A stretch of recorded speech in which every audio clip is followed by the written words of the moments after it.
Visiting the fattest, most cigarette-addicted and least visited country.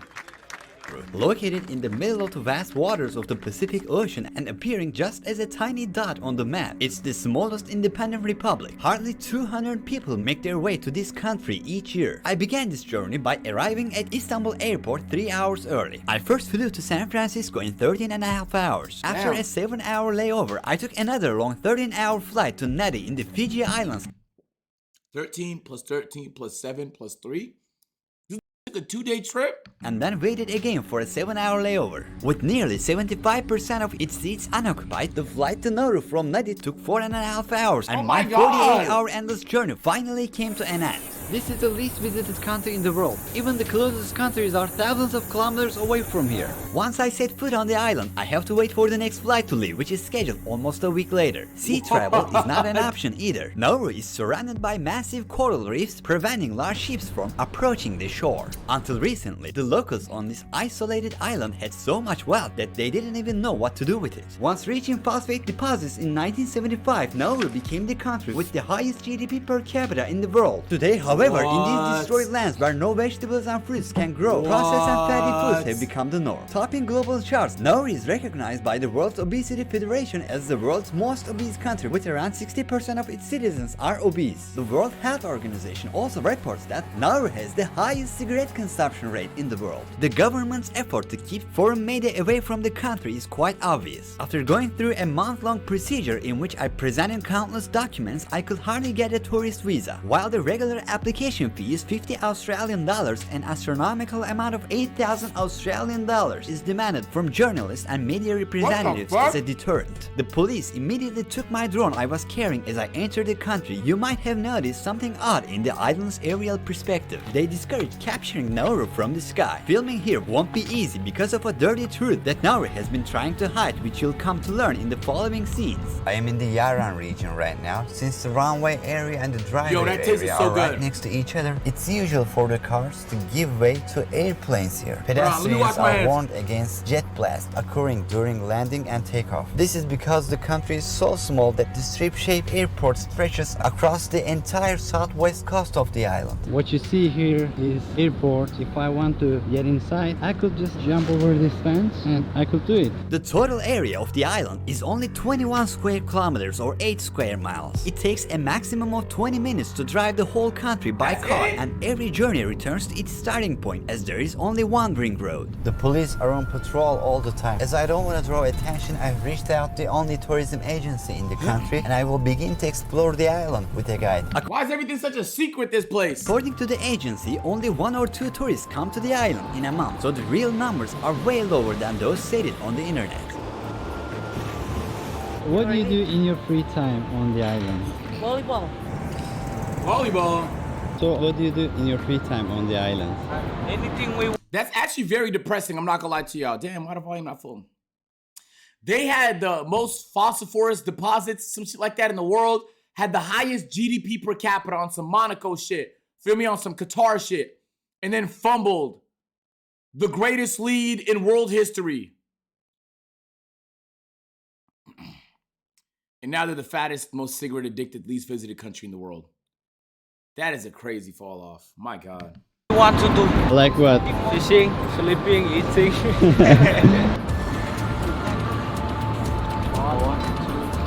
It's phosphorus. Phosphorus. Phosphorus. 3.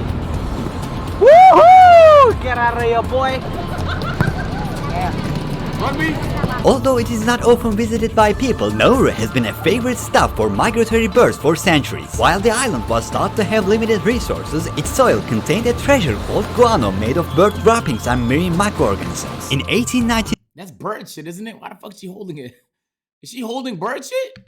German geologist Albert Ellis discovered that this plateau had high-quality phosphate reserves. Once as valuable as gold, phosphate is a raw material boosting productivity in agriculture, and during the First World War, Australia quickly annexed and turned Nauru into an overseas mining field. Except for Japan's brief occupation in 1942, the extracted phosphate was sold to the world for years at extremely low prices. Some old people say that this cell here, Japanese used to pile people in and then close it up, put some gasoline from the rooftop and then burn them in there.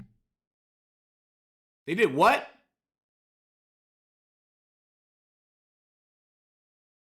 Did I hear it right?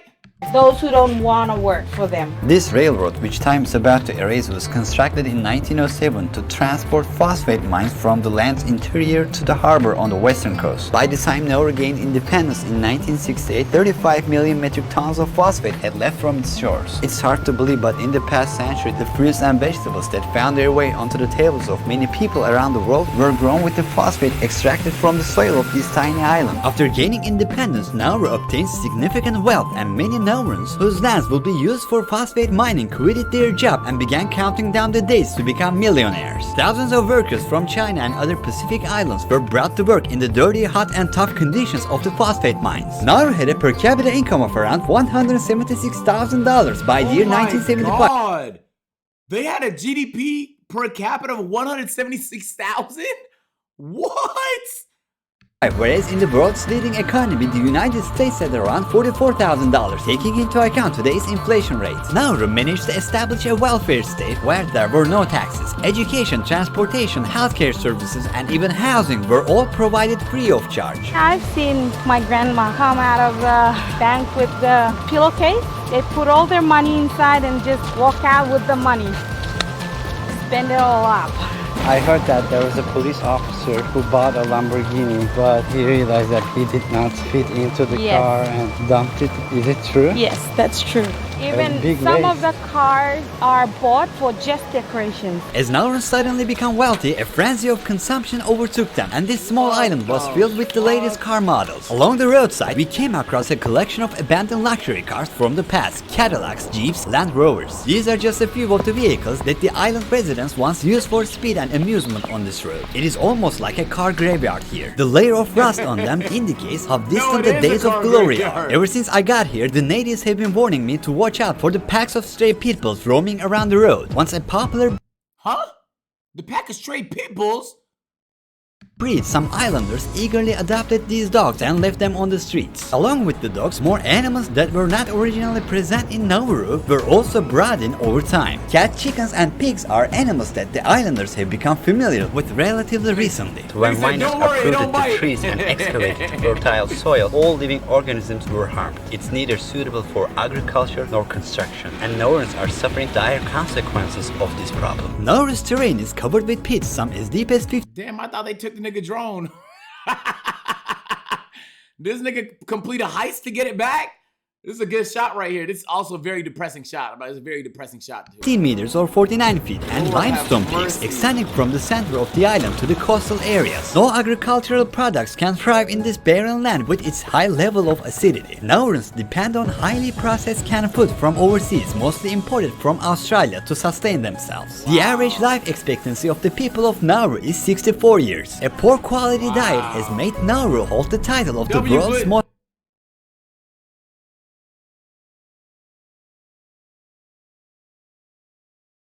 most obese nation for years. This island, which was not yet discovered by the Western world 150 years ago, was self-sufficient, but now they outsource everything. Here, 97% of men and Nigga, stop getting closer to him.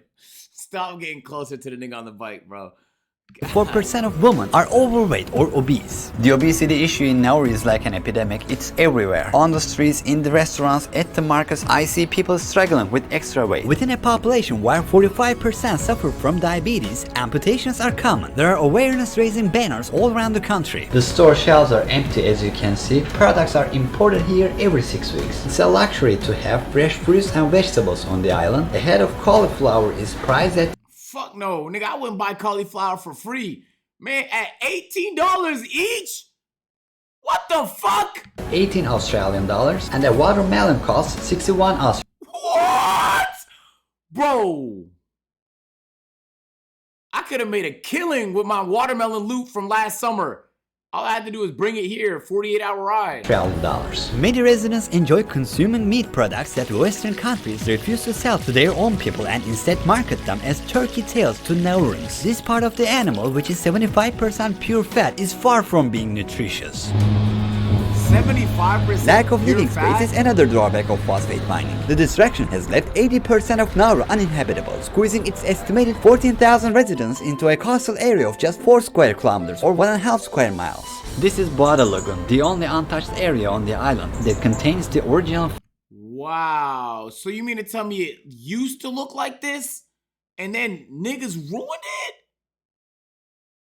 Flora. It opens a door to the past. Nauru was once filled with this plant cover, but now it's all vanished. Here it's still possible to see banana trees, pandanus trees, and pineapple plants. Rising like sculptures, the coral rock formations on Nauru's coastline reach up to 5 meters or 16 feet above the sea. The ocean floor is covered by dead coral rocks that extend about 200 meters from the shore, making it impossible for large ships to dock. Many of these are underwater and become visible only when the sea recedes. This makes it possible for the people to walk up to hundreds of meters in water and hunt fish. With the destruction of trees, average temperatures have increased to around 30 degrees Celsius or 86 degrees Fahrenheit all year round. On the island, influenced by the monsoon winds seasonally, rain and time flow as one. However, Nauru lacks any rivers or streams. Islanders have limited access to fresh water. The country produces 2 million liters of drinking water daily by treating ocean water using reverse osmosis at these desalination plants. There is an underground lake named Mokoavel. Finding the entrance to this cave without the help of a local is challenging as its entrance is quite narrow. During times of war, the people of Nauru use this place both as a shelter and to access drinking water. It's filled with cans and pieces of glass. This underground lake is no longer a reliable supply of drinking water. What was the religion? Nah, humans really ruin everything though. Like,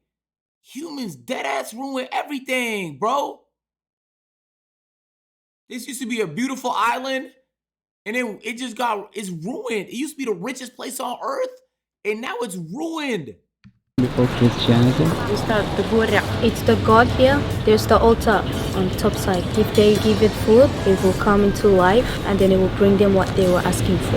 Is there anyone who still believes in Buddha? Some. They believe that this water here, and they've witnessed that if you come and take a dip, it will heal your skin or maybe some other diseases. There is no official capital city in the country. However, Yarran district contains all of the institutions such as the Parliament House, embassies, the country's only police station, fire department, and the airport. There are only 11 schools here, including 3 high schools and a state university. Almost everyone on the island is fluent in English. The locals speak Nauruan as their first language. For example, the name Nauru itself originates from Nauruan term Anoero, which means I go to the beach. How do you say hello? Waiting. Yeah. Waiting. How about how are you?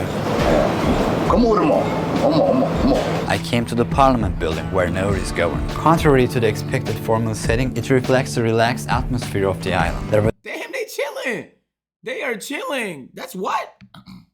Wait, go back. There's no Contrary to the expected formal setting, it reflects the relaxed atmosphere of the island. There was no security at the entrance and I have been allowed to take photos and videos with my phone. With only 19 seats, Nauru's parliament is one of the smallest in the world. If those here knew about the scenes I will show you later in the video, they would probably think twice about letting me be here. By the Hey, the nigga was undercover, man. 1970s, the Nauru government realized that their phosphate reserves ending and they mirrored oil-rich Middle Eastern nations by investing in overseas properties, including Nauru House in Melbourne, Nauru Tower in Hawaii, Pacific Star Hotel in Guam, Pacific House in Washington, the Grand Pacific Hotel in Fiji, and many more. However, corruption and mismanagement put the government into a deficit of millions of dollars per year throughout the 1990s, and the savings from the phosphate quickly went up in smoke. In an effort to sustain its welfare, the government aimed to turn the country into a tax haven and got involved in a money laundering scandal. Fuck no! Nigga not coming to your country to launder money. It's a 48-hour plane ride. Nigga, why would I do that when I can go to the Cayman Islands, nigga? Fuck. Come on, bro. There's easier ways to launder money. Not that I would ever do it, but, you know. With drug cartels, the Russian mafia, and organizations like Al-Qaeda, Nauru issued license to over 400 foreign banks under a system that didn't require branching and allowed optional record keeping. During that period, the Russian mafia alone laundered an estimate of $70 billion through the banks in Nauru. As a result of international pressures, the country put an end to illegal offshore banking activities and has been compelled to use a cash-based economy since 2004. The Australian dollar is the official currency of Nauru. A few and only ATMs in the country don't have money either. I brought some cash with me because credit cards are also not accepted here. Following efforts to prevent money laundering, only one bank, which is Australian, currently operates in the country. As the year 2000 approached, phosphate reserves had run dry and phosphate export fell to 1% compared to its peak period. The country's central bank collapsed and its properties abroad were sold off one by one. No exaggeration, chat. This is what falling off looks like. Like, for real. This is a country that's completely fell off, bro. We see the excavation machines in action as we move through the topside. The country still continues to extract phosphate on a small scale. If they discover another phosphate mine here, will you support mining it? I'll just say leave the nature alone, because digging to the ground, we're gonna sink. 52% of the population lives at or below the poverty line and tries to survive on aid from the church. In low-income areas, stress triggers high levels of tobacco consumption. Roughly 1 out of every 2 individuals above the age of 15 consume cigarettes on the island. Wait, that looks fun as fuck. There are a total of 5 beaches on the island. Is that garbage in the ew? Who the fuck is throwing trash in the ocean? And they have been partially littered with rubber tires and trash. Nauru agreed to accept unwanted refugees from Australia in exchange for financial support in 2001. Around 1,000 refugees, mostly of Afghan, Iraqi and Iranian descent, were transported to Nauru and detained for an indefinite period. On the top side, 3 refugee camps were established. People were forced to stay in plastic tents for years under the scorching sun without regular access to clean water. Many tried to escape from inhuman, miserable conditions and uncertain future by ending their lives. The ones who suffered the most from this situation were the children, who made up the majority of the camps. Australia was spending an average of $550 million each year to maintain these camps. In other words, the Nauru government made a profit of $500,000 for each refugee held captive on the island. Guys, does that sound like slavery to you a little bit? Why does that feel like slavery? So refugees, by the way, that don't have no passports, right? So like, it's not like they could travel on their own. They got shipped from Australia to Nauru for a certain amount of money. So Australia's like, you deal with them, we'll pay you to deal with them. And they had inhumane conditions where niggas is trying to escape. Are they free? As I tried to get to these hidden areas, suddenly barricades appeared in my way. They had blocked all the roads leading to the camps located in the 3 different spots in the top side. I found a way to shoot from the outside. And these niggas are profiting off of it.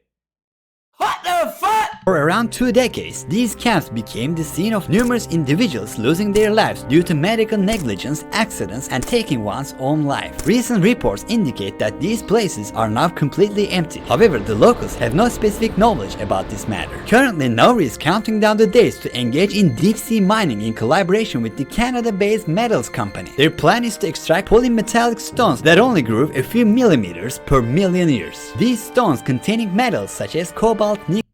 They grow a few millimeters every million years. But they don't learn no lessons on this island, man. Hey, they haven't learned a fucking lesson from the last come up. They haven't learned shit, man. Not one lesson, bro. Nickel, copper, and manganese found in batteries will be the energy source of the near future. Scientists warn that these mining operations, putting marine life at risk, could potentially reduce the ocean's capacity to absorb carbon and accelerate climate change. The illusion of wealth that suddenly Nauru got itself into in the late 1960s caused a generation to not understand the importance of artwork and education. The government did not make future plans and exhausted all the nation's resources. It seems almost impossible to build a better future here without the necessary motivation, skills, and knowledge. This small island with wounds that can never be healed basically stands before us as a summary of what is going on in the world and as a lesson that humanity should always remember. Thank you for watching this documentary. I hope it added a value to your worldview perspective. Don't forget to subscribe to my YouTube channel. See you in the next one. Bro, my question is, first of all, good video. My question is, how do you even know these places exist, brother? How do you even know of their existence, brother? That's my question, brother. Oh, so you like the video? Boom. You're gonna like that one too, man. Go ahead, just.